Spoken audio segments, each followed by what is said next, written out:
सम के बारे में हो गया, 3 सवाल बता दिए।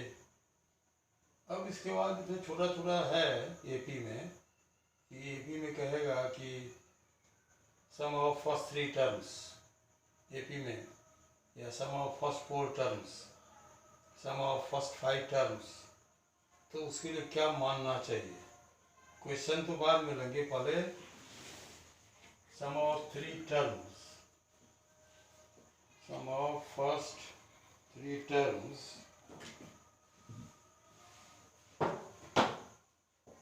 फर्स्ट 3 टर्म्स यदि मानना है तो हमेशा पहला मानेंगे a माइनस डी, दूसरा a, तीसरा a प्लस डी, ये मान के चलेंगे। हालांकि मैंने कहा था कि एपी में जो जनरल है, general term a plus D, a plus 2d, इस तरह से बताया था, तो इसको भी लिया जा सकता है फर्स्ट 3 टर्म्स, लेकिन वो आगे जाके ज़्यादा कैलकुलेटिव हो जाएगा। इसलिए हमेशा भी 3 संख्या मानना हो, a माइनस डी, a और a प्लस डी मानेंगे। यदि 4 संख्या मानना हो, sum of first 4 terms, sum of first 4 terms, तो इसके लिए a minus 3d, a minus D, a plus 3d,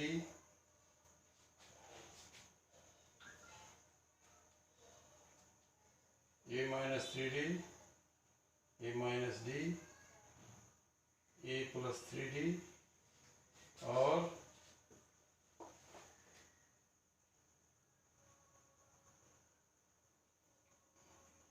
a minus 3d, a minus D, a plus D, a plus D,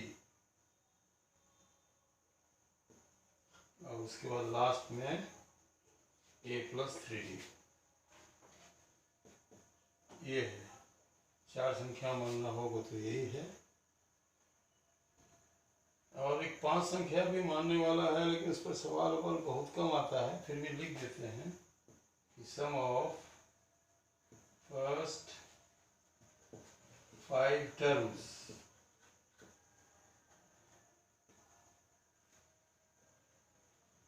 तो इसके लिए a minus 2d, a minus D, a plus D और a plus 2d, ये मानना पड़ेगा इस सबको।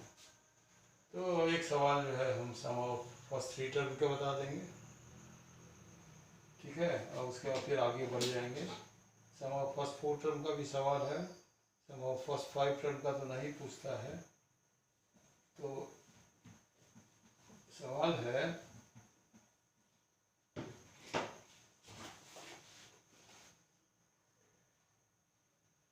if the sum of first 3 terms, question,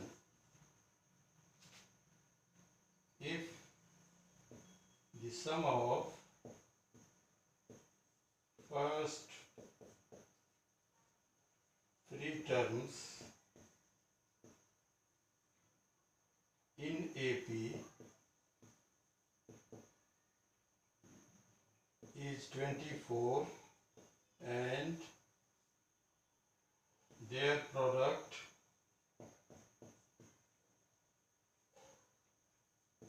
is 440, find the numbers।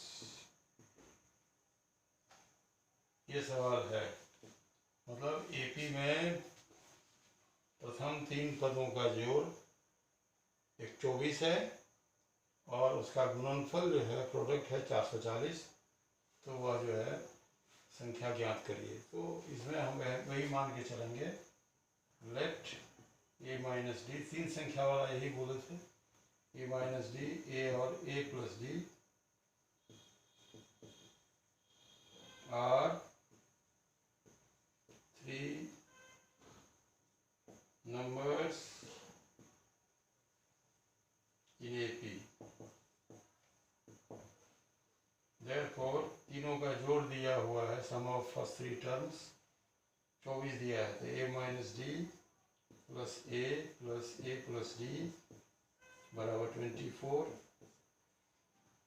D cancel हो गया, 3a बराबर 24, therefore a is equal to 8। फिर अगेन दूसरा लाइन कहता है and their product is for 440।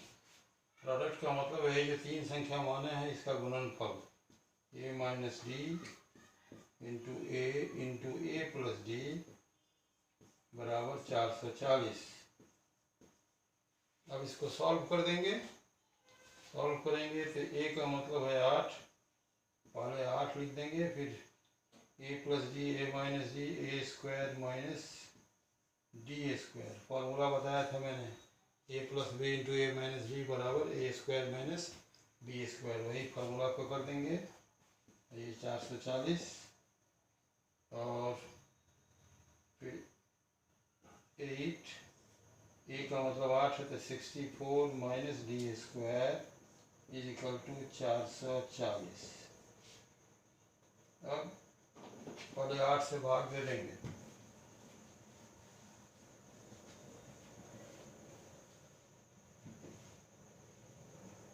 और 64 minus D square is equal to 440 बटे 8। 64 minus D square is equal to 55। 8 5 या 40, 8 5 या 40। 64 minus 55 is equal to D square, और D square is equal to कितना होगा, 14 9 5 14 9 5 4 9, और d is equal to D square is equal to 9 है, तो d बराबर, इसका नियम है प्लस माइनस 3। 9 का जो स्क्वायर रूट निकालेंगे वर्गमूल और प्लस माइनस होगा। क्यों होगा? इसीलिए कि यदि d बराबर 3 लेते हैं प्लस 3, तभी तो d स्क्वायर बराबर 9 हो जाएगा, और d बराबर माइनस 3 लेते हैं तभी तो d स्क्वायर बराबर माइनस 3 का स्क्वायर क्या होगा, 9 होगा। तो इसलिए दोनों लेना पड़ेगा। यदि केवल हम d बराबर 3 लेके सवाल बना देंगे तो आंसर जो है वो इनकम्प्लीट माना जाएगा। इसलिए दो केस होगा इसमें, पहला भी और दूसरा भी। नंबर 1, पहले a बराबर तो 8 निकाले थे और d बराबर प्लस 3 ले लेंगे, और किसमें बैठाएंगे, वही जो माने थे हम लोग, क्या, a माइनस डी, ए और a प्लस डी, इसमें बैठा देंगे। ये हो जाएगा 8 माइनस 3, फिर 8 और 8 प्लस 3, दैट इज 5 8 और 11 आर 3 नंबर्स इन AP। ये पहला आंसर हो गया। और दूसरा होगा कि a बराबर 8 और d बराबर माइनस 3, तो इसमें भी बैठा देंगे सेम में। ये हो जाएगा 8 minus D equal to minus 3, फिर 8 और फिर 8 प्लस माइनस 3, दैट इज 11 8 और 5। इसी का उल्टा 11 8 और 5 are also 3 numbers in AP। तो ये इस टाइप का 3 numbers इन AP का सवाल जो है वो होगा, इसको बनाना होगा। और एक सवाल हम दे देते हैं होमवर्क में, इसको आप लोग बना लीजिएगा। एक होमवर्क में सवाल है, होमवर्क लिख लीजिए, find the sum of, find the three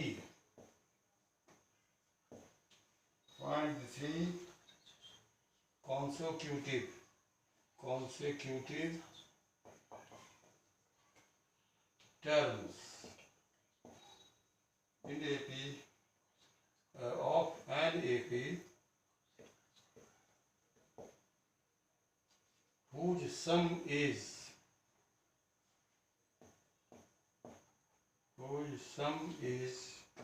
27 and the product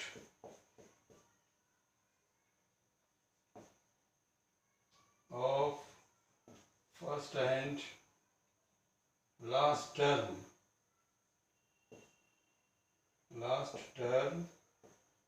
is 72.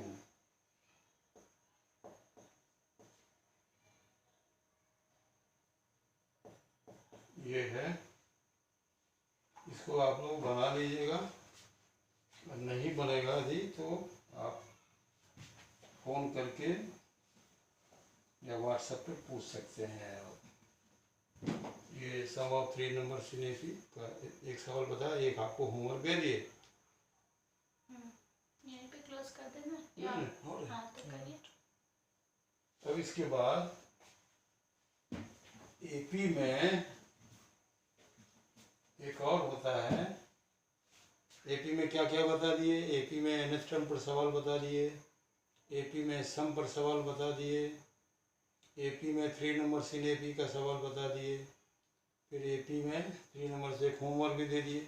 एक होता है अरिथमेटिक मीन, एपी में ही होता है अरिथमेटिक मीन, एम।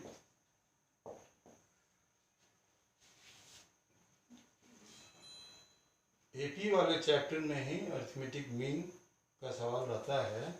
वो कैसा रहेगा कि जैसे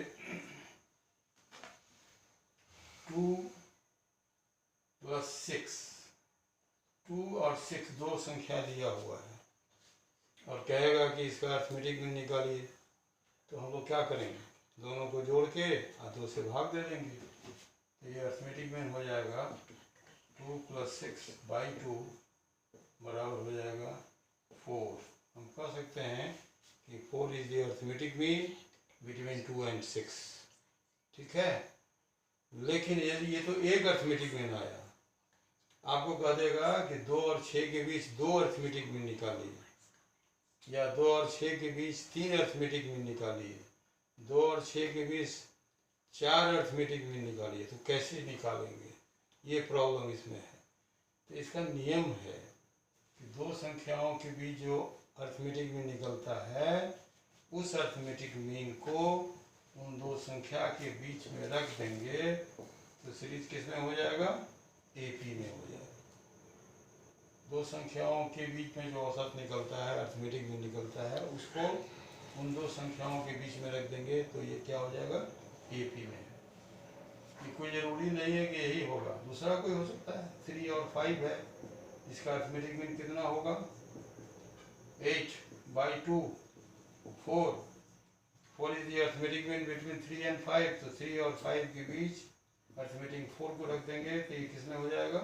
एपी में। इसका नियम है कि दो संख्याओं के बीच जो एवरेज निकलता है, जो अरिथमेटिक मीन निकलता है, उस अरिथमेटिक मीन को उन दो संख्याओं के बीच में रख देंगे, तो बनने वाला श्रेणी जो है वो एपी में हो जाता है।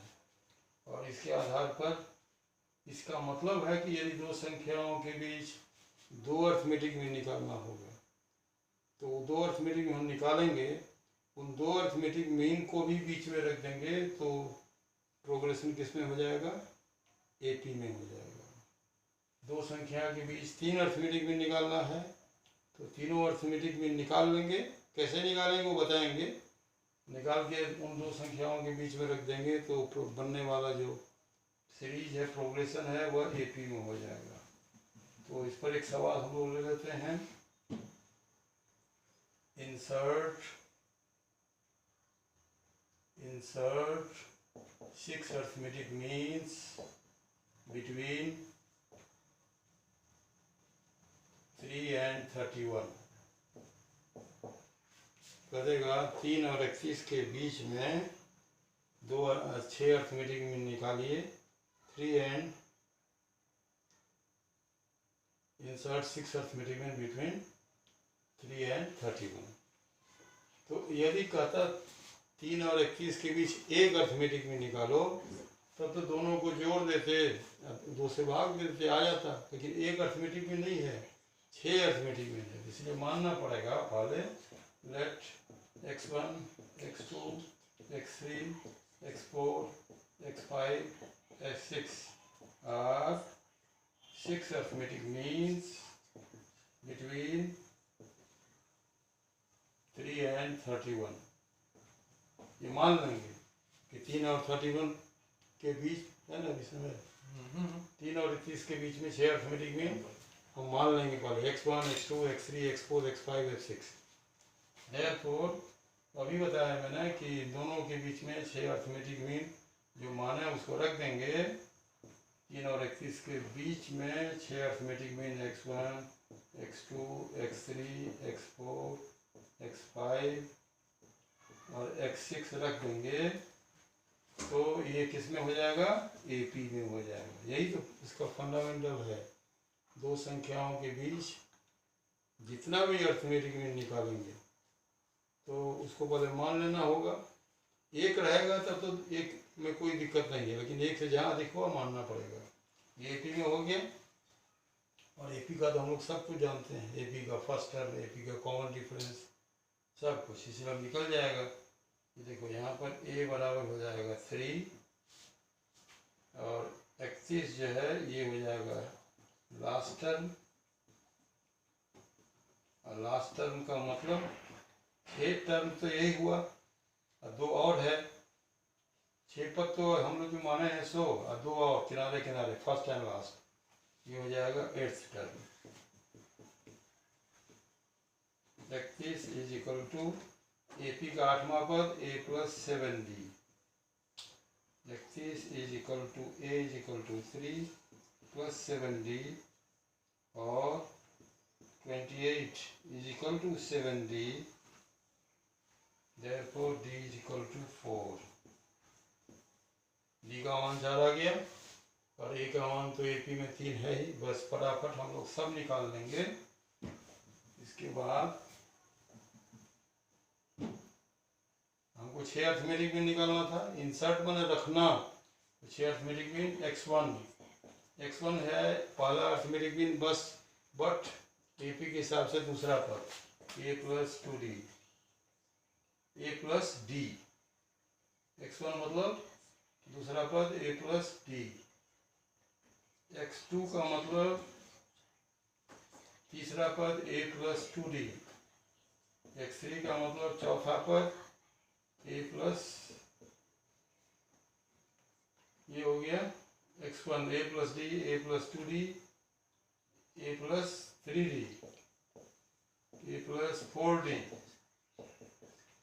A + 5D और लास्ट में A + x6 is equal to A + 6D।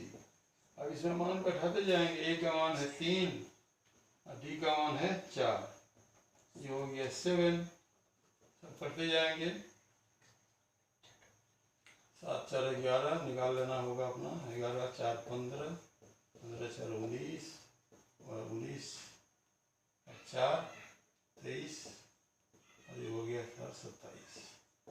ये 6 अर्थमेटिक मीन जो है वो आ गया। तो फाइनली कह देंगे therefore 7, 11, 15, 19, 23 and 27 are 6 arithmetic means between